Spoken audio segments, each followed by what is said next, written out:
I don't believe marriage should be about money, but there are individuals who prioritize wealth above all else. My sister-in-law, Selena, happened to be one of them. Never did I imagine that greed would rear its head over an inheritance after my brother, a respected surgeon, passed away. I'm Mary Smith, the manager of a jewelry store, content with my single life at 31. Yet with my boyfriend's recent proposal, I'm considering taking the plunge into marriage. As our families gather tomorrow to celebrate our engagement, tensions simmer beneath the surface. My older brother Tyler, a prominent surgeon in Tokyo, has always been both a protector and a mentor due to our age gap. Upon hearing of my impending nuptials, he jests about vetting potential suitors as if he were my father, earning a chuckle from me. But beneath his teasing lies a hint of concern. Tyler's own marriage to Selena, a woman of stunning beauty but questionable values, exemplifies the clash between appearance and substance. Despite their glamorous facade, Selena's materialistic tendencies strain familial bonds. Her penchant for luxury often takes precedence over commitments, leaving us disappointed and frustrated.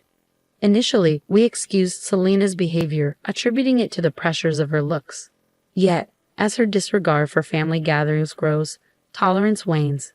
Her last-minute cancellation of tomorrow's meeting, swapping it for afternoon tea at a renowned hotel, epitomizes her selfishness. While her absence wouldn't trouble us, it's her lack of consideration that irks me the most. I refuse to be at her beck and call, forever accommodating her whims. I attempted to confide in my brother, but his soft spot for Selena hindered any meaningful conversation. He'd apologized for the inconvenience and assured me he would address her behavior. "I'll be there tomorrow," he promised, persuading me to let the matter rest. What irks me most isn't just Selena's selfishness, but also how she manipulates my busy brother into apologizing for her, running errands, and relaying messages on her behalf. Despite being a full-time housewife, Selena avoids household chores by hiring cleaners and opts for dining out. Her schedule revolves around acquiring branded goods, leaving little room for genuine responsibilities. The next day's family meeting proceeded smoothly, with my boyfriend securing everyone's approval. It seemed like a pleasant affair, albeit short-lived. However, that evening, as I was winding down from the day's events, Selena's unexpected call shattered the peace. She erupted into a tirade, demanding scones and macarons while berating me for my supposed negligence. Confused, I attempted to reason with her, only to be met with more screeching. Despite my attempts to clarify, Selena persisted in her demands, oblivious to reason. Her insistence on a souvenir from the hotel, coupled with her unreasonable expectations, left me bewildered and drained. What began as a celebratory evening ended in exhaustion and frustration, thanks to Selena's unreasonable demands and tantrums. I pondered whether Tyler could possibly find solace in his daily routine amidst Selena's turbulent emotional fluctuations. What drove him to marry her in the first place? While her external charm was undeniable, her inward self-centeredness left much to be desired. I couldn't help but wonder if her upbringing had indulged her due to her looks. My concern for Tyler lingered, yet I knew better than to meddle in his marital affairs. It was his choice, after all, and he had always supported my decisions as well. The following day, while attending to customers at the jewelry store, I spotted Selena outside, arm in arm with a man roughly her age, likely in his late 20s. Their cozy chatter as they entered the store caught my attention, and I hesitated before approaching them. Selena's nonchalant attitude towards our encounter only added to my discomfort. When I inquired about her companion, she dismissed him as an old acquaintance from her modeling days. Still, the sight of them together, especially considering her marital status, left me puzzled and uneasy. As Selena perused the jewelry, she brazenly inquired about employee discounts, oblivious to the impropriety of her behavior. Unwilling to entertain her audacity, I politely informed her that such discounts weren't available. In truth, I couldn't stomach the thought of her companion purchasing items for her. Despite her slight annoyance at the revelation, Selena made her selections and departed, leaving her companion to settle the bill. Their dynamic left me questioning the nature of their relationship. In the evening, I mustered the courage to share my observations with Tyler. However, his somber mood indicated that something troubled him deeply. "Tyler, what's wrong?" I asked, sensing his distress. I had a nagging feeling about Selena, but I chose not to confide in Tyler. When I broached the topic of my upcoming wedding, he seemed preoccupied with his own plans. He mentioned saving for our wedding next year and invited me without a clear response regarding Selena's involvement. His indecision left me wondering. Despite my attempt to share wedding details, Tyler remained non-committal. His abrupt departure from the call, coupled with his vague invitation to meet at our parents' house, left me puzzled. Perhaps he wasn't feeling well. Tyler, a dedicated surgeon, often prioritized others' well-being over his own. Tyler's tendency to downplay his own health concerns worried me. Despite his laughter of the occupational hazards of his profession, I couldn't shake the feeling that his relentless schedule was taking a toll on him. I doubted Selena's ability to provide the support he needed, given her self-centered nature. A subsequent email from Tyler outlined the gathering schedule at our parents' house. When I arrived, I was alarmed by his deteriorating complexion, worse than I had ever seen.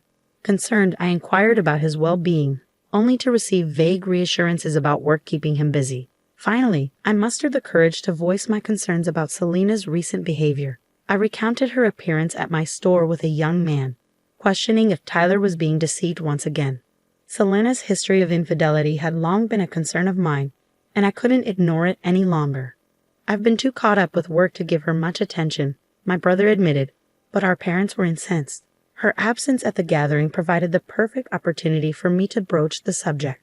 When I questioned Tyler about Selena's well-being, he responded solemnly, "Selena isn't here today, which is why I asked you all to come. I have a favor to ask." With a grave expression, Tyler disclosed something shocking. Despite our disbelief, his stance remained unwavering, leaving us stunned.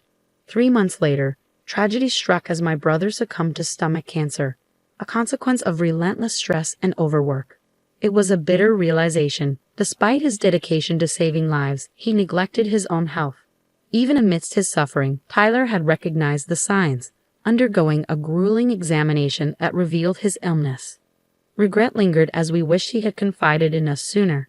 Tears flowed freely at his funeral, a profound sense of helplessness enveloping us. Fond memories of Tyler flooded my mind, the steadfast support he provided during my childhood struggles and setbacks.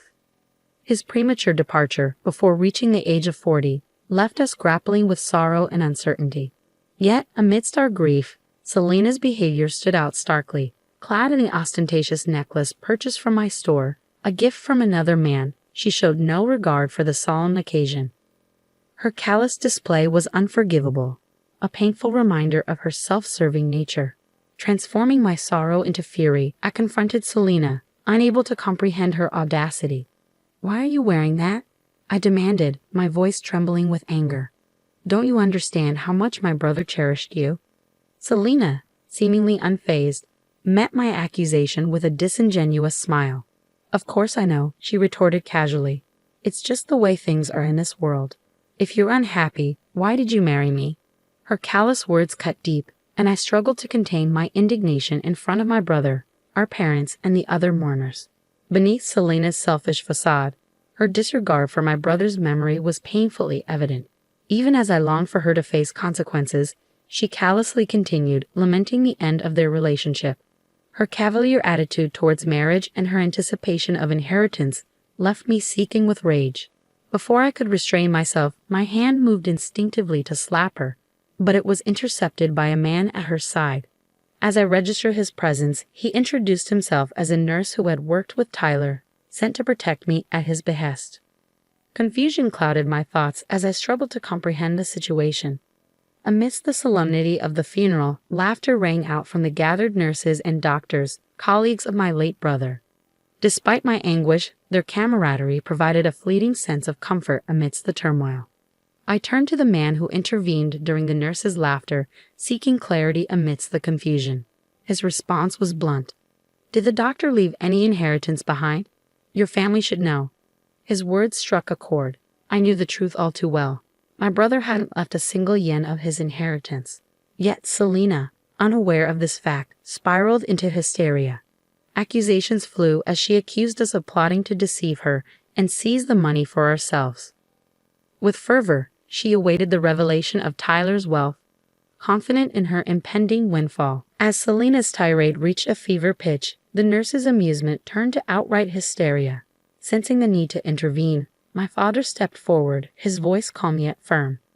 "Do you truly not know?" he inquired. Impatient for answers, Selena demanded an explanation. Reluctantly, I obliged, revealing my brother's financial arrangements made during his lifetime. He had generously set aside 10 million yen for my wedding fund, among other gifts.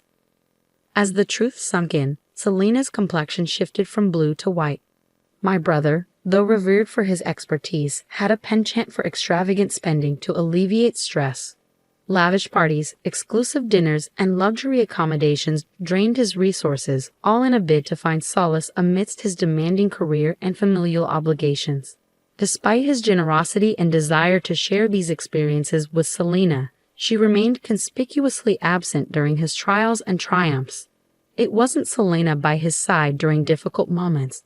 It was his colleagues and friends, the very individuals now gathered to bid him farewell. The nurses, their laughter subsided, shared heartfelt memories of my brother's kindness and generosity. Despite his demanding schedule, he made time to care for them, inviting them to parties that left a lasting impression. Their admiration for him only deepened, inspiring them to work harder in their own endeavors. As they spoke, I learned of my brother's final act of benevolence. He had donated the remainder of his estate to the hospital. Representatives from the General Hospital, grateful for his contribution, bid him farewell. Their yearly struggles with research funding would be alleviated, ensuring better medical care for the future. Witnessing the extent of my brother's compassion toward others, I couldn't help but feel a pang of disappointment towards Selena.